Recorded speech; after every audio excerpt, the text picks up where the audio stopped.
भैया अभी आया था मम्मी का फ़ोन, और मम्मी के फ़ोन में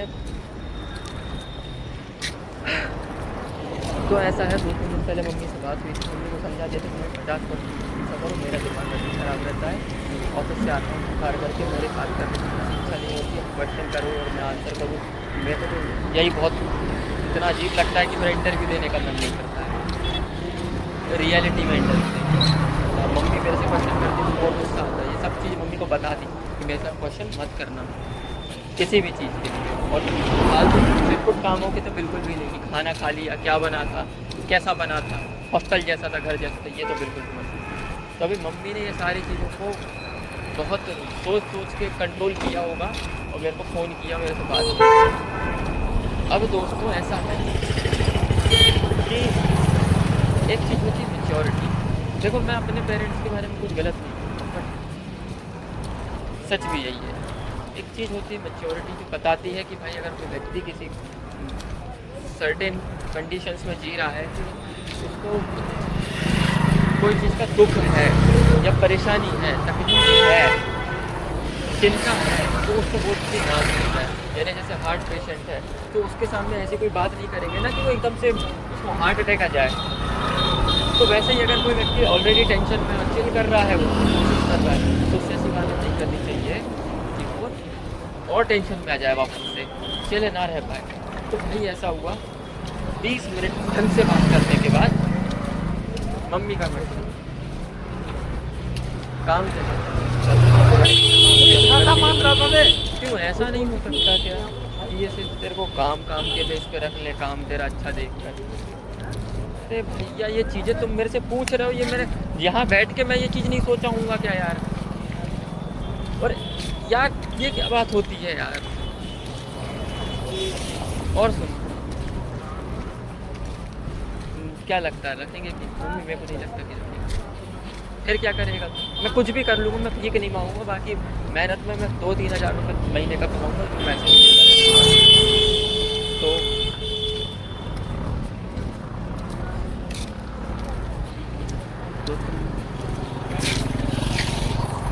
यार लेकिन तू कैसे रहेगा यार, कैसे करेगा सब कुछ? मेहनत कर तो रहा होगा, तू नहीं कर रहा, क्या क्या करेगा? अरे भैया मेरे को बता दो कि मैं क्या करूँ। हाँ, सब तुम ही बता दो कि मुझे क्या करना है। मैंने चाहा कि मैं आर्कियोलॉजी कर लूँ, तो नहीं, तू वो कर जो हम बोल रहे हैं, क्योंकि जो हम बोल रहे हैं वो सही बोल रहे हैं। ठीक है भाई, मैंने चुपचाप मान लिया कि हाँ इंजीनियरिंग कर लेता हूँ आर्कियोलॉजी करने की जगह, क्योंकि मेरे पास तो पैसे ही नहीं है, मैं कहाँ से करूँगा? मुझे तो ये भी नहीं पता था कि लोन कैसे लेते हैं, और ले भी लेता है तो मेरा रहने खाने का खर्चा कौन देता? मुझे कहीं ना कहीं पार्ट टाइम काम करना ही पड़ता सर मार के, और मैं कर लेता मैनेज यार। उस टाइम पे अगर इतना दिमाग होता मेरे पास कि मैं कर सकता हूँ, जैसे मेरे पास अभी है, और इतना कॉन्फिडेंस है कि मैं भीख मांगना छोड़ करके मैं किसी और तरीके से भी पैसे कमा सकता हूँ और खा सकता हूँ। उस टाइम पे अगर इतना दिमाग होता मेरे पास, तो मैं नहीं करता इंजीनियरिंग। अब इस स्ट्रेस के साथ मैं जी रहा हूँ, मेरे पास इतनी है भी नहीं जिससे मैं ये सारी बातें बोल सकूँ।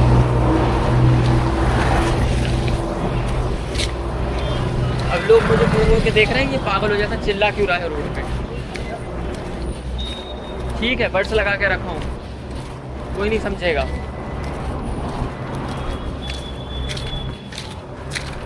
क्या करूँ भैया, मर जाता हूँ यार, सबसे अच्छा यही लगता है ऑप्शन मुझे। मर जाता हूँ, ना मैं रहूँगा, ना मेरे साथ चिंताएं रहेंगी, और ना मेरे घर वालों की उम्मीदें रहेंगी, क्योंकि लाश के साथ कौन ही उम्मीदें लगाता है? लाश के साथ बस यही होता है, सर पकड़ लेते कि अब इसे जलाना पड़ेगा, 5,000 की लकड़ियाँ आएंगी, और 1,000-2,000 रुपये का और एक्स्ट्रा सामान की घी लाना है, तिल लानी है, ये लाना है, वो लाना है। 6-7 हज़ार रुपये में मरने के तुरंत बाद 10,000 तक का ये खर्चा है। उसके बाद अगर खाना पीना करवाओगे तो और ले लो 1-1.5 लाख का। तो भाई जब तक मैं अपने घर वालों को इतना नहीं दे पा रहा हूँ, तो चैन से मरने की इच्छा भी नहीं होती है यार। नहीं तो फिर वो मरने के बाद भी मेरे यही अफसोस करेंगे कि जीते जीते जी पैसा लगाया, मरने के बाद भी पैसा लगा रहे हैं।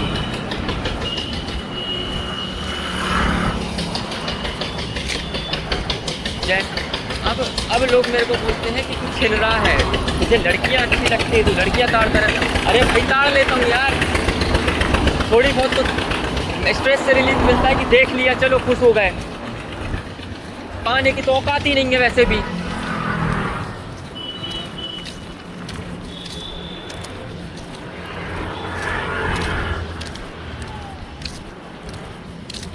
वैसे 20,000 रुपये की सैलरी पे जी रहा हूँ, वो भी इस महीने की रुक गई है, अगले महीने आएगी इकट्ठी या नहीं भी आएगी ये भी नहीं पता, और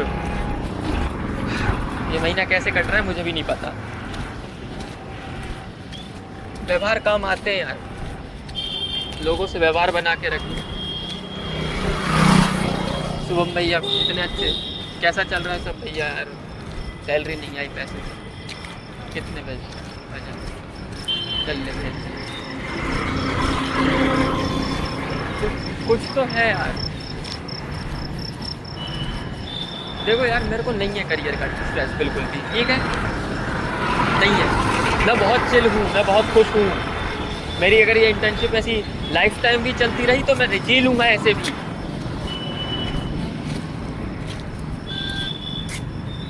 क्या करूँ यार,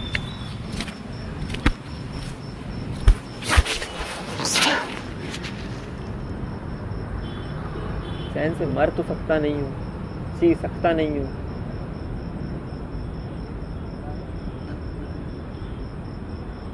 इसे ही स्ट्रगल बोलते हैं क्या? इसे मेंटल स्ट्रगल बोलते हैं।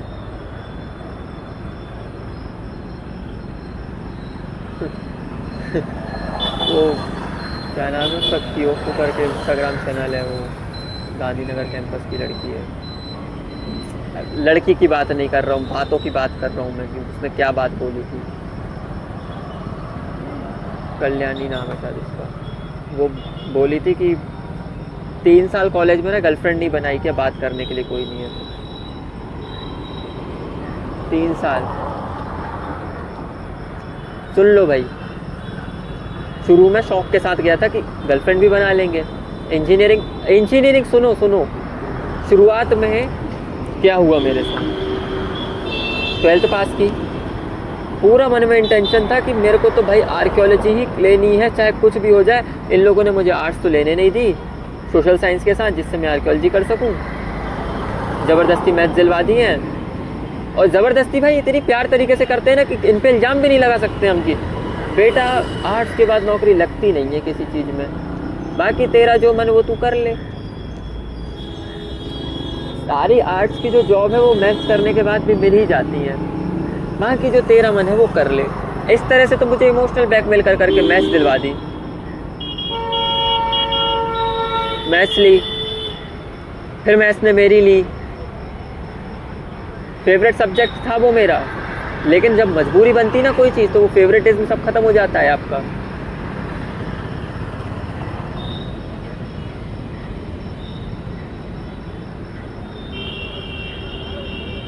भाई बड़ी मुश्किल से पास किए मैंने एग्ज़ाम जाकर, उसमें भी ग्रेड बन गए मेरे। पता है ऐसे इतने मेंटल स्ट्रेस में रहता था ना उस टाइम पे मैं, और अभी भी हूँ इतने मेंटल स्ट्रेस में, उससे तो कई ज़्यादा गुना है अभी। उस टाइम पे भी बहुत मेंटल स्ट्रेस में रहता था। उस टाइम पे एटलीस्ट ये रहता था कि कोई बात करने के लिए रहता था, कम से कम कोई 4-5 लोग अपने दिख तो रहे होते थे, भले ही वो भी मतलब ही होते थे, लेकिन कोई तो था अपने एरिया में थे। कुछ करने से पहले दिख जाता था कि अरे यार ये लोग भी हैं, ये लोग भी हैं, घर वाले भी हैं, फलाने भी हैं। अभी ना मरने से अपने आप को रोकने के पीछे इतने कारण बना के बैठा हूँ ना ज़बरदस्ती के, कि मरने के तुरंत बाद ये सब बेफजूल भी दिखने लगेंगे। कारण नंबर 1, मर गया तो बाद में इकट्ठा खर्चा होगा। भैया मैं बता रहा हूँ, इंटर्नशिप की एंडिंग में 20-25 हज़ार बचेंगे मेरे पास, 20 हज़ार तो बचेंगे सीधे। मैं सोच रहा हूँ कि यार वो नाम पे कर दूंगा इनके कि ये मेरे मरने के बाद जो लकड़ी बकड़ी का खर्चा होगा वो उठा लेना, खाना पीना कुछ मत कराना, पिंडदान भी मत करवाना मेरा, मैं आत्मा बन के भटक लूँगा, मैं शांति से रहूँगा। हाँ, पहला कारण ये कि मरने के तुरंत बाद के खर्चे, ये एक फालतू का कारण है जिसका मैंने आपको सब्स्टिट्यूट भी बता दिया कि मेरे पास क्या है। कारण नंबर 2, घर वाले रोएंगे और इसका भी सब्स्टिट्यूट पता है मुझे। घर वाले रोएंगे, कुछ दिन रोएंगे, साल भर रोएंगे, उससे ज़्यादा तो नहीं रोएंगे, भूल जाएंगे। क्या फ़र्क पड़ता है? कोई फ़र्क नहीं पड़ता भाई। दादी भी तो ख़त्म हुई, चाचा भी तो ख़त्म हुए। चाचा को ख़त्म हुए कितने दिन है? 1 साल भी नहीं हुआ, दिसंबर में ख़त्म हुए थे।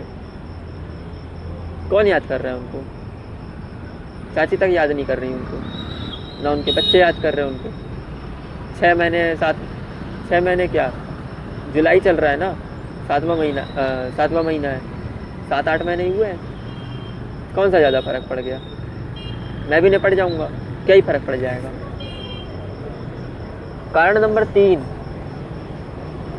कि अगर मैं मर गया तो मेरे ये जो रिश्तेदार हैं, जो मेरे ऊपर पॉइंट आउट करके बैठे हैं कि ये ज़्यादा अच्छा चल रहा है, इसके साथ अगर कुछ गलत, ये अगर आगे निकल गया तो हमारे बच्चे जो हैं पीछे हो जाएंगे, और फिर वो टॉन्ट कैसे करेंगे हम? तो इनको टॉन्ट करने के लिए एक अच्छा बहाना मिल जाएगा कि और पढ़ाओ बच्चे को इतना ज़्यादा, बाहर भेज दो, सब कुछ कर दो ताकि वो सब कर लेगा, फिर मर जाए, ऐसा वैसा। ऐसे ये सारे टॉन्ट मम्मी पापा को सुनाएंगे। अब इसका भी सुनो। कितने दिन सुना लेंगे भैया? कितने दिन सुना लेंगे? 10 दिन, 15 दिन, 1 महीना, 2 महीना, 1 साल, लाइफ टाइम नहीं सुना पाएगा कोई, नहीं कर पाएगा भाई। हर चीज़ का एक रीज़न है, और फालतू के रीज़न है मेरे पास जीने के। ऐसा भी नहीं है मेरे पास कि कोई स्पेशल पर्सन हो जिसके लिए मैं जी रहा हूँ, कि तेरे लिए मुझे कामयाब होना पड़ेगा ताकि तू मेरी हो सके। कोई नहीं है भैया, कोई नहीं है। और कोई होती भी ना तो मैं उसके लिए नहीं करता, ये नहीं जीता ऐसा स्ट्रगलिंग वाली लाइफ, अगर सिर्फ वही एक रीज़न हो तो। रीज़न एक ही है, वैलिड सा रीज़न बता देता हूँ कि मेरे मम्मी पापा ने बहुत स्ट्रगल किया है भाई, बहुत ज़्यादा स्ट्रगल किया है। कहाँ से उन्होंने पैसे इकट्ठे करके मेरी फ़ीस जमा की है, कॉलेज की, स्कूल की, हर जगह की, वो मेरे को पता है। और मैं बस वही एक एहसान लौटाने के लिए मैं अभी ज़िंदा हूँ, और वही एहसान मेरे को बस कंप्लीट करना है कि ये लो आपका एहसान ख़त्म, मेरे को मरने दो। क्योंकि आदमी 2 चीज़ों में ज़िंदा रहता है, या तो मजबूरी में या तो खुशी में। और मुझे खुशी तो मिलने से रही जीवन में, मजबूरी से ही सही जी लेता हूँ जब तक मजबूरियाँ हैं। जिम्मेदारियाँ, मेरे को जिम्मेदारी बढ़ानी ही नहीं है, इसलिए पता है मेरे को ये जिम्मेदारी मजबूरी बन जाती हैं कि अब जियो, मर भी नहीं सकते। और यहाँ बैठ के मैं मरने को मैनिफेस्ट नहीं कर रहा हूँ कि यहाँ से उठूँ, गाड़ी आए, कुचल दे, मर जाऊँ। मैनिफेस्ट तो नहीं कर रहा हूँ, बट अपनी चीज़ें खुद से डिस्कस कर रहा हूँ।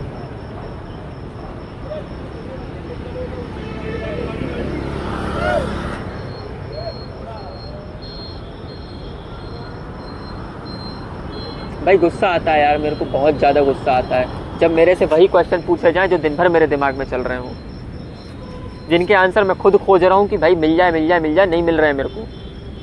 और वही क्वेश्चन मेरे से कोई फालतू क्वेश्चन कर दे कि अरे भड़वे, यही गुस्सा आता है कि अरे भड़वे, जब मेरे को पता ही नहीं है इस चीज़ का आंसर तो मुझसे यही क्वेश्चन क्यों पूछ रहा है?